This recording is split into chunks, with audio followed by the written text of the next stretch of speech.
This is Jeff Harding. I'll be your host today. I'm sitting in for Kyle Case, who is off celebrating his oldest daughter's graduation from high school. Joining me today is Derek Campbell. Derek, welcome. Thanks, Jeff. How are you? I'm great. How are you? I'm pretty darn good. Good. Great to have you here. Well, you know, with graduation night, there's the tradition of the seniors kind of spending all night celebrating their first day of supposed freedom. Yeah. Well, I found, in honor of their lack of sleep, I found 9 things that happen while you do sleep. And I thought we would just kind of go over these things for today. Sounds good. Let's see. Did you know that when you fall asleep, you jerk every time? No. You jerk when you fall asleep every time. According to sleep experts, the degree of the jerk is suggestive of how sleepy you are. So the bigger the jerk, the more tired your body. And the more tired you are, probably the bigger jerk you are before you go to bed. I don't know about that. Did you know that your body temperature drops? It goes way down, reminiscent of a hibernating bear. Yeah. I did not know that. I didn't either. Your body does a full toxic cleanse, which allows your body and your brain to rejuvenate. So when you're sleeping, you're doing your body's busy, is very busy cleansing itself from all the toxins. So if you don't get enough sleep, you're keeping a lot of toxins in your body. So it's important to get a lot of sleep. This one's very important, especially for us men. You forget useless information. So that pillow talk you had with your wife just before you fell asleep, gone. It's gone. No comment.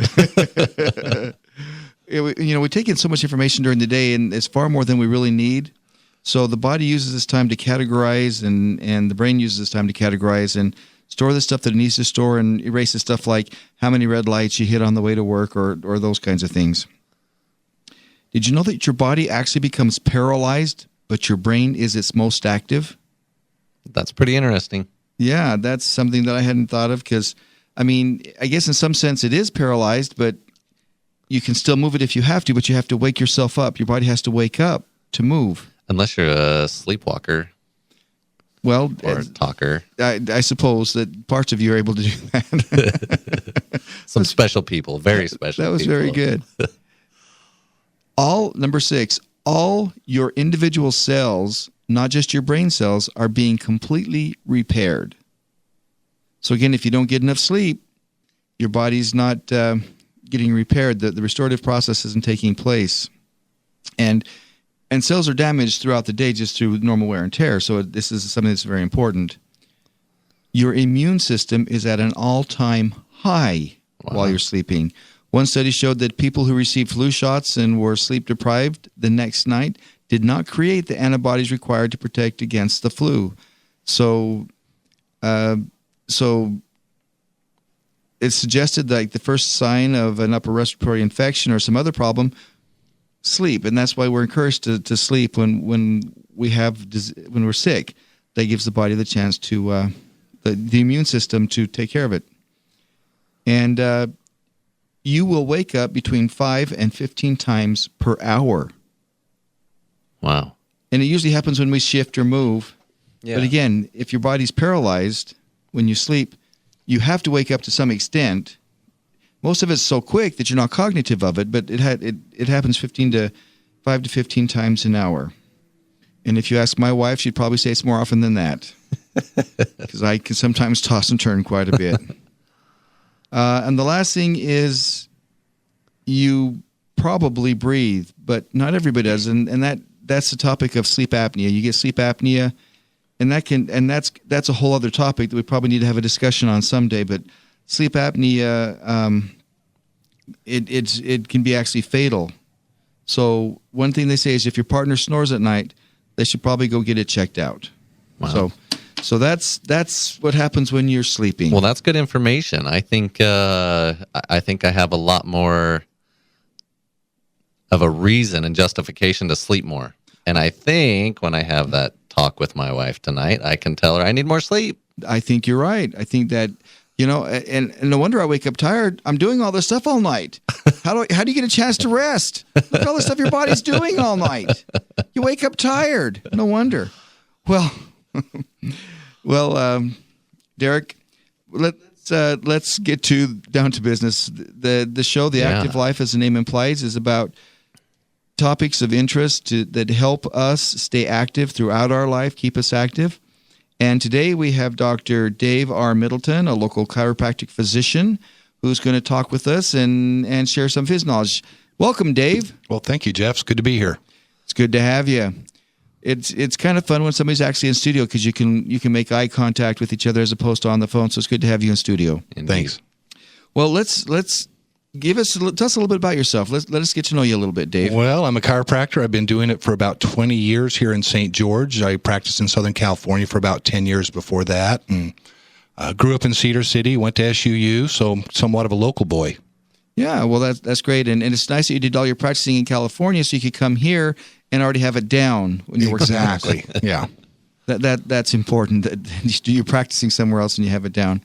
So you also have a background in as a athletic trainer in sports medicine? I was never an athletic trainer. I worked with the trainer. That's what got me into chiropractic. I was an athlete in college. I played baseball, and I had a lot of shoulder problems, so I spent a lot of time in the training room, which eventually led to me wanting to be a trainer. And further, after a little bit of time, it just evolved into going to chiropractic school. Once I was in chiropractic school, I worked for International Sports Medicine Institute. We worked on a lot of professional athletes, everything from basketball players, baseball players, professional weightlifters. It was very interesting. It was a good knowledge to gain there. So you do have a background in sports medicine, in helping athletes stay at peak performance. I've tried to just base my practice on sports medicine, but it's difficult because you're still going to see the average person is going to be your most common patient that you do see in your practice. Mm-hmm. But it's always been a sideline. I've worked with schools. I've been on the sideline for football games. Mm-hmm. So it's always been more of a hobby than the mainline practice that I've done. But sounds like it's dovetailed into your regular practice. Yes. Oh, yes. It goes hand in hand. So what, in your experience, is the most common injury that an athlete might come to you for treatment? Well, that depends on the sport. If you just want to look at the average person, it's going to be more or less chronic injuries. It's going to be because we sit too much, because we lift too much, because we have bad posture. It's things that add up over time, and eventually, as they say, the straw that broke the camel's back, well, there's a whole haystack before that straw. And usually that's what I find with the general population is it's things that have added up over time, and finally there was that one final thing that caused the problem, whether it's neck pain, back pain, pain down the arms, headaches. Generally, it's going to be something that's added up over time. Mm-hmm. But now, in the world of sports, what do you see there, people coming in? Well, I specialize in golfers, and so generally it's going to be lower backs. The thing about that, it's not always the problem. It's the back is not the problem. It's generally the hips aren't flexible enough, and so we try and compensate, and we use our backs too much. So when I work on golfers, I generally work on their hips a lot more than I just work directly on their lower backs.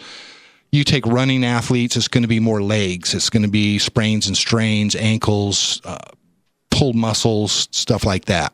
Same with cyclists, I would expect. Yes. Uh-huh. And cyclists kind of have a postural issue, the way they bend over their bikes. They tend to get a lot of shoulder, upper back, neck problems. That's true. Just because the way they're seated through the whole ride. Well, yeah, and with the, I can't think of what it's called right now, but with the extended... The aero bars? Yeah. Yeah. With those, that even changes their posture even more and puts them in a more awkward position. Apparently more aerodynamic, but more awkward. Correct. A lot of the new advances in technology do put a lot more stress on the body. Mm-hmm. Isn't it ironic how technology is sometimes our worst enemy and our best friend? Correct. It's amazing. Well, Scott, one of the... No, Dave. Dr. Dave. Dr. Dave. Why did I say Dr. Scott is the one in the paper. Man. It's close. Same letters. Yeah. My face just went bright red. How's that? It's a lovely shade of red. Yeah. And actually, so did Dr. Dave's. I apologize. Sorry about that.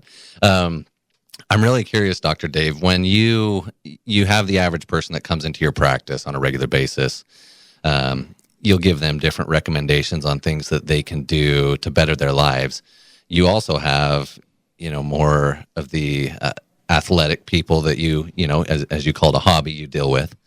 But what types of recommendations do you give that transcend the different skill abilities, and what are also the different types of recommendations you give to people as they increase in ability? Well, that's a good question. Generally, athletes want to get better faster. So they're definitely going to put more effort into getting well faster because they're just naturally that way. I always tell my patients, you can come see me every day, or you can do a little bit of care on your own every day. You can do some stretches, some certain exercises. That's generally going to correct most of the problems because, as I said earlier, they're problems that have led up over time, and it's taken a long time for them to really express themselves. So stretches, mild exercises, and people generally don't want to do a whole lot of exercise. I find that with my golf fitness business. I'll take golfers, and my principle with them is I want to find their physical limitation and give them exercises to correct it, but they'd rather spend money on a new driver than they would on an exercise. Because that'll fix the problem. Yeah, and that's commonly what people do. They want the easy way out. Could you give me a pillow for this? Can you give me a brace for this? It's where our society has evolved to. We're used to taking a pill or getting a shot, and things are gone. But one thing you'll find with that is you're getting rid of the symptom. You're not getting rid of the problem. I think that's where chiropractic is based, is we try and find out what the problem is, and let's correct the problem. The symptoms will take care of themselves. Yeah, that makes sense. You're listening to the Huntsman World Senior Games Active Life on AM 1450 on Fox News, and we're visiting with Dr. Dave Middleton, a chiropractor here in town, and learning a little bit about the things that we do that he sees that may affect our the level of our performance, keep us from performing at our peak performance. So just with that thought, what are some of the things people do that keep them from performing at their peak performance from your perspective as a chiropractic physician? I think if you looked at all three of our postures right now, how we're sitting is a good indication. Most people sit with their shoulders rounded and their head forward. They've done studies on that, and they find that with every inch your head goes forward, it increases like tenfold the amount of pressure on your neck and the muscles. It's just simple physics, because your skeletal system is your framework that's supporting your head, and once that 12-pound head moves forward, then the muscles in the back of the neck have to work. It also tends to round your shoulders in. One thing I always ask my patients is, do your arms go to sleep at night? And if the answer is yes, it's generally that there's some compression because the chest muscles are too tight and it's causing compression on there, and that's why their arms are going numb. So that's probably one of the most basic situations I find, because we spend most of our day seated. We sit, stand, or lie down. We do, and even working on a computer at work. Yes, I mean the ergonomics of the workplace are not really conducive to great posture. And generally, our desks are too low, which exacerbates the problem. We're leaned over our keyboards. We're leaning, looking into our monitors, and I find if you raise everything, and the easiest way to raise everything is to lower your chair. Start in small increments, a half inch a week. Slowly start lowering your chair, which will tend to bring your computer, your keyboard up and make you sit a little more upright. There's also other things. There's some ergonomic chairs. I've never found one that I find is really all around good. They have the balls you can sit on, which I think are very good because it really makes you sit upright. But not everybody wants to sit on a ball at their workstation. So I tried the ball for a while at work, and it kept losing air. I guess I weighed too much for the ball. But it did keep me lower. That's just an indicator, Jeff. That's a personal problem. Another problem. That's funny. What about like the ergonomics of walking and movement when you're not sitting? Are there things that people do that are counterproductive there that they can be doing differently? Yes. One thing I find with walking, running, have you ever noticed how people's toes curl up? A lot of times people blame it on their shoes are too tight. It's called hammer toe because most people's toes will get that way, and it's really not your shoes. It's your posture, the way you walk. Through time, we tend to start leaning back with our walking, so our foot is reaching out, grabbing the ground, and your toes tend to curl. It's just your natural tendency to do that. Like it's trying to hold itself or grab. Yeah, they're trying to pull the ground, and that's why most hammer toes occur. What also occurs with that is your gluteal muscles, your butt muscles, basically stop working because your hamstring is taking over for the exercise and pulling your leg back instead of your gluteal muscles, which extend your leg back. They basically stop working over time. So is that why old men get old man butt? Exactly. Where it's a good thing they have a belt because nothing else is keeping their pants up. I've heard it called frog butt. Frog butt, yeah. Yes. I was trying to be less graphic than that, but I think that's a medical term. Yeah, it doesn't. It is now. Jeff Foxworthy has he blames it on scratching butts that they just they rub it away, but it's really their posture, the way they're walking. Yes, correct. And it's funny because as you mentioned that, in my mind's eye, I can see people walking with their they are leaning back instead of keeping a good forward lean and their posture. Correct, and you translate that into running. And if you're not using your gluteal muscles, you're losing a lot. That's one of the biggest muscle groups in your body. And if you're not using that, you're not an efficient runner.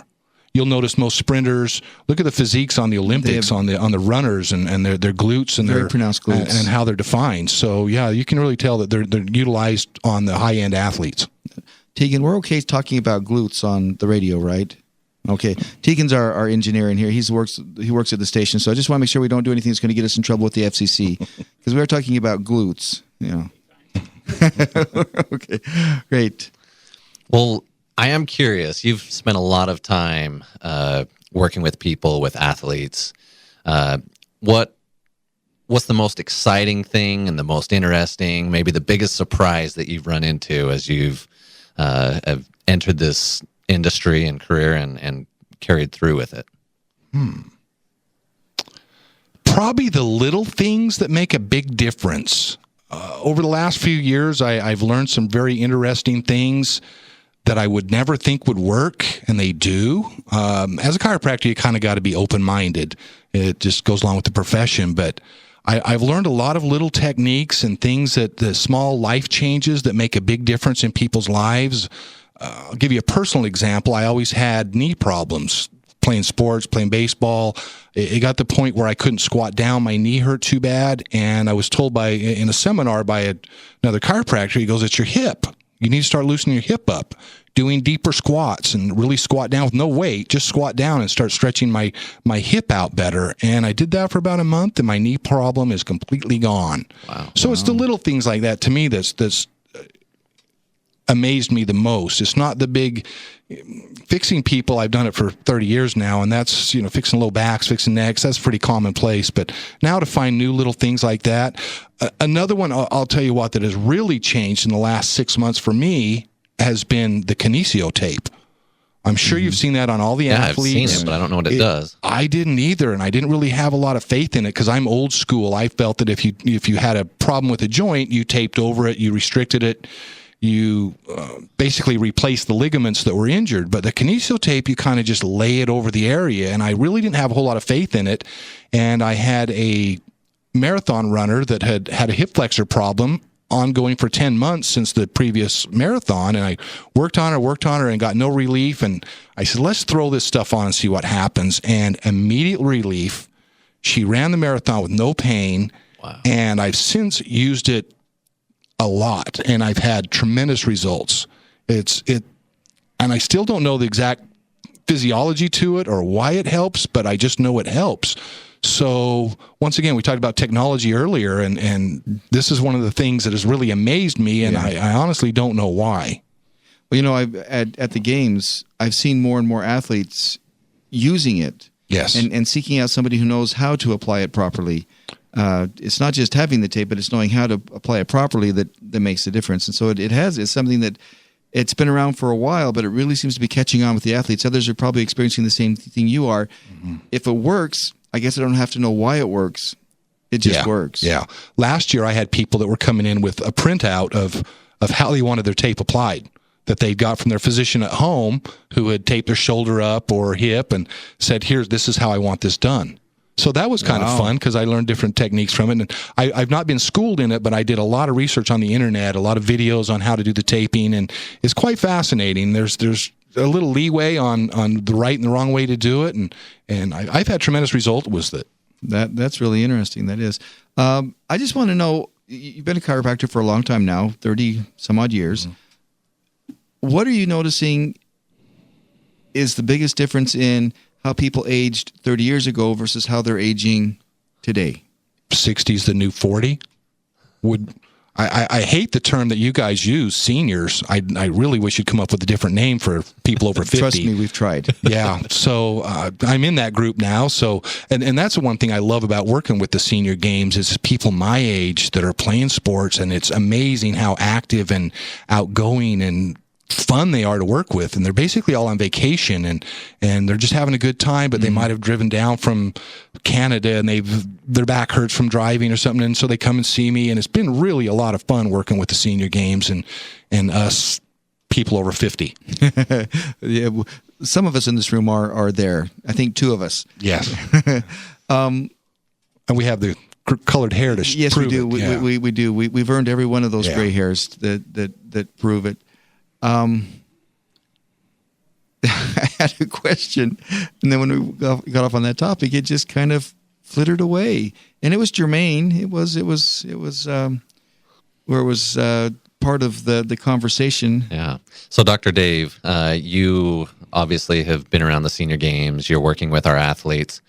What kind of recommendations and other things? We've talked about stretching and just getting moving. What other types of things can people do to just get started in moving and in different competitive sports, and any other special pointers for maybe our golfers? You work specifically with golf, but what can we send out to these people and give them some advice today? I would say with any athlete, the one thing that I see that people do not do is a proper warm-up. Whether it's at the gym or whether it's at the golf course or whether it's at the senior games and watch the volleyball players, people do not get their heart rate up. And I think that's so important. The old school, you asked me earlier about the changes from 30 years ago to now, is it used to be go out and stretch, go out and do static stretches. Right. And that's very passé now. You want to stretch after your activity. You want dynamic activity before, which is going to be getting your heart rate up, either jumping jacks or riding a stationary bike or anything you can to get your heart rate up for about 5 or 10 minutes, which is going to put more blood in all the muscles. It's going to get everything more prepared. It's going to prevent you from getting more injuries. Then you want to stretch in an active manner. Since you talked about golf, you want to stretch in a rotational manner. You want to swing a club. That's all you really need to do. You don't need to do a whole lot of touching your toes and pulling your heel up to your bottom. If you can touch your toes. Yeah, towards your toes. Yeah, yeah. So I find that's the big difference too. Is the number one recommendation I'd have for any athlete is a proper warm up and a proper cool down too. Because after your activity, you want to stretch whatever muscles you've utilized and make sure you get them elongated. Because when you're done running or pretty much anything, your muscles are going to be shorter and tighter. And if you can stretch them out afterwards, it's going to help get the blood flow out, get some of that lactic acid out of the muscles. You will rebound quicker. You'll just feel better faster. Yeah, that's great. You know, you were when you were talking about the 60 is the new 40. We had an athlete on the show a while back who talked about that because he's training and the techniques that he's using to train, he's now getting the same times. And he's a track and field athlete, a track athlete. He's getting the same times now as he got as a 9th grader. Wow. And he's in his 70s, Mm-hmm. so he's getting the same times now as he got as a junior high school athlete when his body was fresh and young. So truly, we're taking better care of our bodies, and they're going to last longer, and they're going to be we're going to have more quality of life because of what we're doing. Without a doubt. Yeah. Awesome. Well, Dave, it's been a pleasure having you here. That's amazing how fast that half hour passes, isn't it? Well, thanks. Good to be here. Yes. And we'll probably have you back again, and because this is, I think we just kind of scratched the surface of this topic. I think there's probably more things that we could talk about here. And Derek. Yes. It's here. What is here, Jeff? Registration's here. Yeah, it's every week is a new challenge. So we're working through the different sports and navigating full capacity in some of those. And it's really been a challenge. So just quickly run down the sports that are closed. So we have pickleball is full, and we're navigating, polishing off those brackets. We have volleyball and softball teams are full, and our bowling is full. And coming up really soon, shotgun sports is really filling up. It's almost to its peak. So Now, just so everybody understands, it's not that we don't want you here. It's that we're limited by the venues, the capacity we have to handle. We want you to have a quality event. So we're not going to bring more people in than we're able to handle. So it's very important that, and we want people to truly understand, we love you. We want you to come. So if your sport is full, there's still 25 others that are open right now. Yep. So you can try 25 others. Try something new. Have fun. Also, if there's something you'd like to tell us or comment you'd like to make, if something's inspired you about this show, we'd like to hear from you. You can send us an email to activelife@seniorgames.net. Senior is spelled out, so just send your email to activelife@seniorgames.net. We'd love to hear you. Love to get your feedback. Again, thank you, Dr. Dave, for joining us. Thank you, Derek, for being here with us. And again, stay active, everybody. Thanks for joining us. Have a great day. See you next Thursday.